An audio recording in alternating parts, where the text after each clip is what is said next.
Okay, so this video is really about the inspiration. Now, it's Will's inspiration, so it may not inspire you, okay? And we don't know the effect of what it has on you or what you think about it.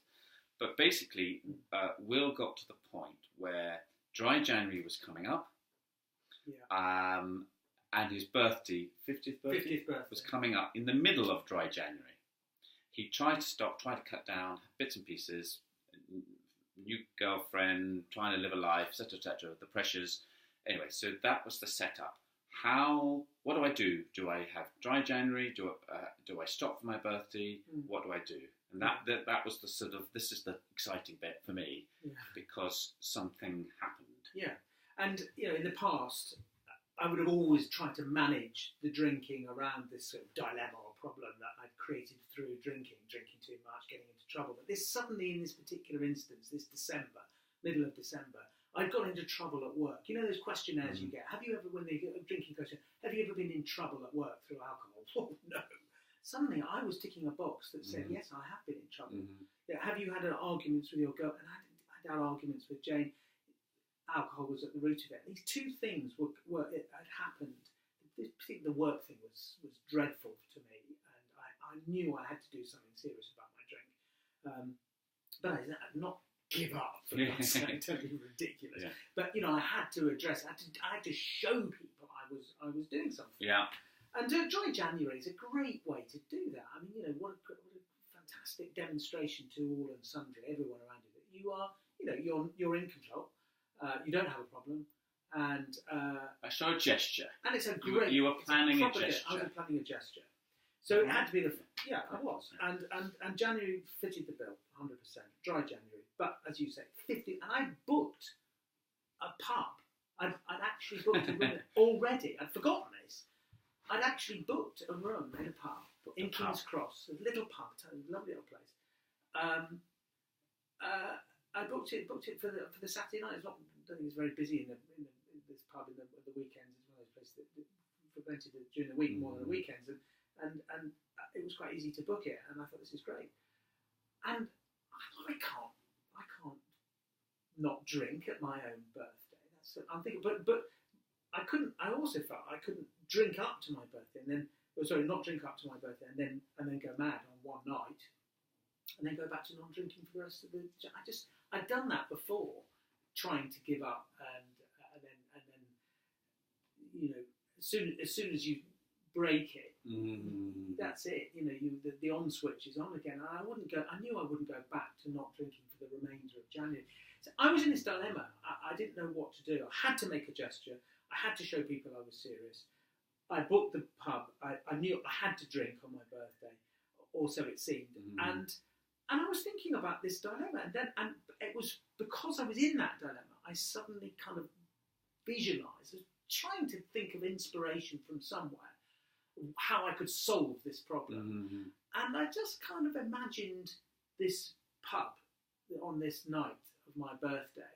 And I just kind of imagined me, sober, pouring drinks for friends, and just chatting away, just thinking, God, and I just thought, how much easier everything would be. All this problem wouldn't exist if I didn't just drink. An idle thought. It was an idle thought. It was not a plan. It wasn't. There was nothing. So this is not no therapy, no book, no video, nothing. No. Just and not even like, oh my God. There's not even a revelatory moment that God, wouldn't life be greater? It was just an image that came into my head. An idea.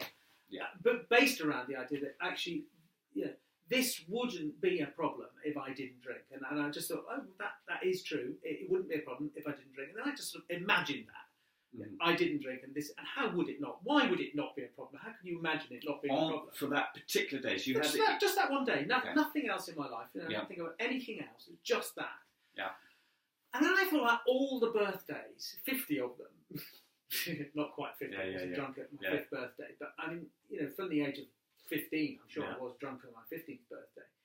From the age of 15 to 50, think of every birthday I've ever had. It's always ended up drunk, not remembering where I am, forgetting cards and presents and all the trouble people had taken, on my butt, and I would have forgotten it, feeling dreadful the next day, of course, but just the chaos around this very nice event, and it just always ended up in a kind of heap of guilt and feeling awful and feeling very bad about myself. And so the inspiration was not, oh my God, I'm never going to drink again.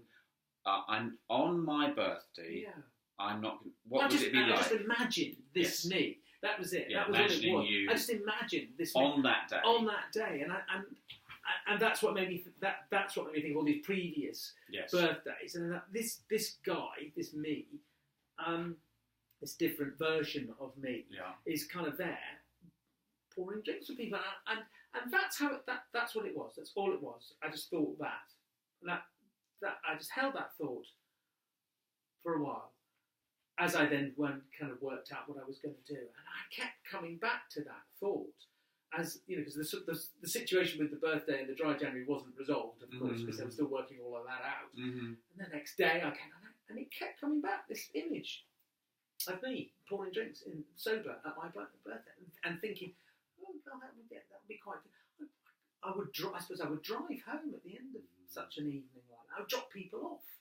You know, they might be a bit tipsy, and I'd be dropping them off, and I'd have a bag full of lovely cards and things in my own car, and I'd be driving Jane, my girlfriend, home, and I just thought, blimey, you know, I suppose that's what it, and more the picture became sort of filled in, you know, as I came back to think about it, because other elements would come into it, you know, and something, and that would mean I would do this or that.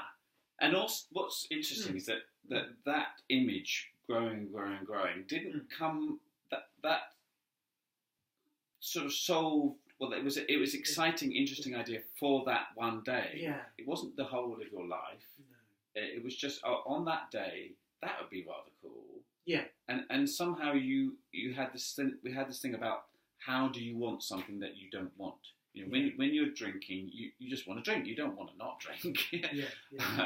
So somehow you kind of, I might say, hypnotise yourself, or you inspired yourself in some way to think, oh yeah, I want that. Yeah. Before you didn't want it. No. And then you had this. The image came, and the image grew. You developed it with, oh, it'd be nice to drive the car. Jane would be there. Yeah. Oh, it'd be feel good in the morning. Yeah. You added sort of physical sensations around it. The image grew. Yeah. Naturally for you. And it led into other things. So when I thought to myself, you know, the caveat would be then, but I couldn't enjoy that. You know, if I actually did that, I would enjoy it. Nobody would enjoy that. That's not quite right. Because I thought there are all sorts of people out there who quite famously are funny and enjoy. Yeah, they're sober. They don't drink. And God, that's really weird. And suddenly started thinking about them in a different light. You know, Frank Skinner, Billy Connolly. I'm not suggesting that I have anything in common with those people. Yeah. But it was just this idea that having fun and doing things and leading your life in a sober way doesn't mean, it can't mean that you're somehow sacrificing something. That it's necessarily a really terrible place to be, even if it's slightly better than being drunk and vomiting on your own birthday or whatever. You know, it's not in the pecking order of awfulness. It's not somewhere along the line of slightly better or slightly worse than being drunk. It's actually another thing. Yeah. So and I started to look at that in that new way. Yeah. Again, inadvertently, I didn't bring myself. Nobody said, think about this. Well, you weren't told to. You were told to do that. It just populated my head as I began to think more and came back to that image of me at my 50th birthday party. These different things came into my head. So previously, you didn't want that feeling. No. You weren't. But then it just formed as an idea, an image, developed and grew, and then it kind of supported itself. Just on that day, there would be lots of great things for you, physically, mentally, emotionally, on your birthday, to be in that pub, pouring other people drinks, driving home sober, feeling good in the morning, etc., etc. That just grew naturally. No therapy, no book, no counsellor, no nothing. Just that idea came Yeah. and grew, and it became more interesting, compelling for you. Yeah, yeah, and at some point in that December, well, it might have been 2, 3, 4, 5 days later, the idea then started to form a bit more strongly that I might actually want to embrace this. And what I started to think was, I've done this drinking thing a very, very, very, very long time, from 15 to 50, and perhaps I've done it. Perhaps. I've done it enough. Maybe, it's time to do something different. I mean, it unthinkable that it was, because I'd kind of entertained this idea of this sober version of me. Suddenly, it then maybe it made me question the drunk version of me. Yeah. Maybe think, well, if I compare the two things, well, which is better? Which is better? I've done an awful lot of one of them, and I've done almost none. I've done none of the other. So maybe it's time for a change. Maybe I could embrace that a bit more.